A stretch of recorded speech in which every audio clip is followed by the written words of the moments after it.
अंधेरे से उजाले की ओर एक संघर्षशील युवक की प्रेरणादायक यात्रा। गांव की गलियों से छत्तीसगढ़ के एक छोटे से गांव कांकेरपुर में जन्मा अर्जुन एक सामान्य किसान परिवार का बेटा था।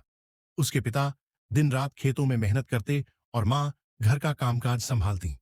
परिवार में ज्यादा पढ़ाई लिखाई को जरूरी नहीं माना जाता था, पर अर्जुन बचपन से ही कुछ अलग था।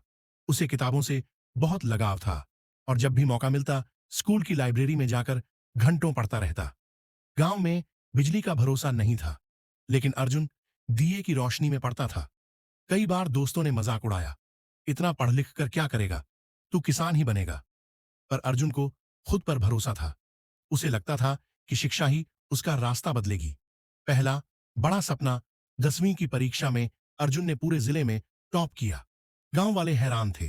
पहली बार किसी ने इस गांव से इतनी बड़ी उपलब्धि हासिल की थी। उसे जिला स्तर पर सम्मानित किया गया। अब अर्जुन का सपना था आईएएस अधिकारी बनना। लेकिन यह सपना आसान नहीं था। पिता की आमदनी सीमित थी और घर में आगे की पढ़ाई के लिए पैसे नहीं थे। फिर भी अर्जुन ने हार नहीं मानी। वह हर सुबह खेत में काम करता, फिर दोपहर बाद स्कूल जाता और रात में पढ़ाई करता। शहर की चकाचौंध और अकेलापन। 12वीं के बाद अर्जुन ने रायपुर जाकर कॉलेज में दाखिला लिया। वहां की दुनिया बिल्कुल अलग थी, तेज, आधुनिक और प्रतियोगी। दूसरों के पास स्मार्टफोन, लैपटॉप और सारे संसाधन थे। अर्जुन के पास बस एक सस्ता सा मोबाइल और पुरानी किताबें। वह शहर की भागदौड़ में खुद को अकेला महसूस करने लगा। कई बार लगा कि सपना अधूरा रह जाएगा, पर हर बार उसे अपनी मां की बात याद आती। बेटा, हालात कैसे भी हों, हार मत मानना। उजाला उसी को मिलता है जो अंधेरे में भी उम्मीद रखता है। संघर्षों की पाठशाला। कॉलेज के बाद अर्जुन ने पूरी तरह यूपीएसएससी की तैयारी में जुटने का निर्णय लिया। पैसों की तंगी इतनी थी कि उसने पार्ट टाइम जॉब शुरू कर दी। कभी ट्यूशन पढ़ाई, कभी किताबें बेचने की नौकरी। कोचिंग की फीस देना उसके लिए नामुमकिन था, इसलिए वह ऑनलाइन फ्री वीडियो देखता, लाइब्रेरी में जाकर नोट्स बनाता। वह दिन में 12 से 14 घंटे पढ़ाई करता। कई बार भूखा रहना पड़ा, लेकिन उसके इरादे भूख से भी मजबूत थे। पहली असफलता। अर्जुन ने पहला यूपीएसएससी अटेम्प्ट दिया और वह असफल हुआ। वह टूट गया। 4 साल की मेहनत, त्याग और उम्मीदें एक झटके में बिखर गईं। वह सोच में पड़ गया, क्या मैं वाकई लायक हूं? लेकिन तभी एक शाम गांव से उसके पिता का फोन आया। बेटा, हारने वाले फिर कोशिश नहीं करते, पर तू अर्जुन है। तू तो लक्ष्य भेदने के लिए पैदा हुआ है। यह शब्द उसके दिल में गूंजने लगे। वापसी की तैयारी। अर्जुन ने दोबारा पढ़ाई शुरू की। इस बार और भी ज्यादा फोकस, डिसिप्लिन और आत्मविश्वास के साथ। उसने अपनी कमजोरियों को पहचाना और उन्हें सुधारने पर काम किया।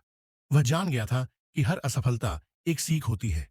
इस बार उसने टाइम टेबल बनाकर पढ़ाई की, मॉक टेस्ट दिए, आंसर राइटिंग पर फोकस किया। वह दिन रात इस एक लक्ष्य में डूब गया। परिणाम का दिन। यूपीएससी का परिणाम आया।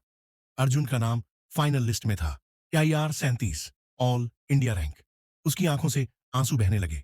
ये आंसू खुशी, संघर्ष और संतोष के थे। गांव वाले खुशी से झूम उठे। मां ने दूरदर्शन पर उसका इंटरव्यू देखा और भावुक होकर बोली, आज मेरे बेटे ने मेरी मेहनत को पहचान दिलाई। नई शुरुआत। अर्जुन अब एक आईएएस अधिकारी बन चुका था, पर वह बदला नहीं। वही सादगी, वही विनम्रता। उसने गांव के लिए काम करना शुरू किया। बिजली, स्कूल, सड़कें और लड़कियों की शिक्षा पर जोर दिया। उसका सपना अब दूसरों के सपनों को हकीकत में बदलना था। उसने गांव के बच्चों के लिए मुफ्त कोचिंग शुरू कराई, ताकि और भी अर्जुन इस मिट्टी से जन्म लें। निष्कर्ष, कंक्लूजन। यह कहानी हमें सिखाती है कि सपने बड़े देखो, पर उन्हें पाने के लिए मेहनत भी उतनी ही बड़ी होनी चाहिए। असफलता आखिरी पड़ाव नहीं होती, बल्कि सीढ़ी होती है सफलता तक पहुंचने की। अगर आपके पास इरादा, आत्मविश्वास और निरंतरता है, तो कोई भी मुश्किल आपको रोक नहीं सकती। अगर आप चाहें, मैं इस कहानी का पीडीएफ, पोस्टर या वीडियो स्क्रिप्ट भी बना सकता हूं। क्या आप चाहेंगे इसका विजुअल या पोस्टर भी? ऐसी खाने से मैं आपको एक दिन सबसे बड़ा आदमी बना देगा। सब्सक्राइब कर लो मेरे यार।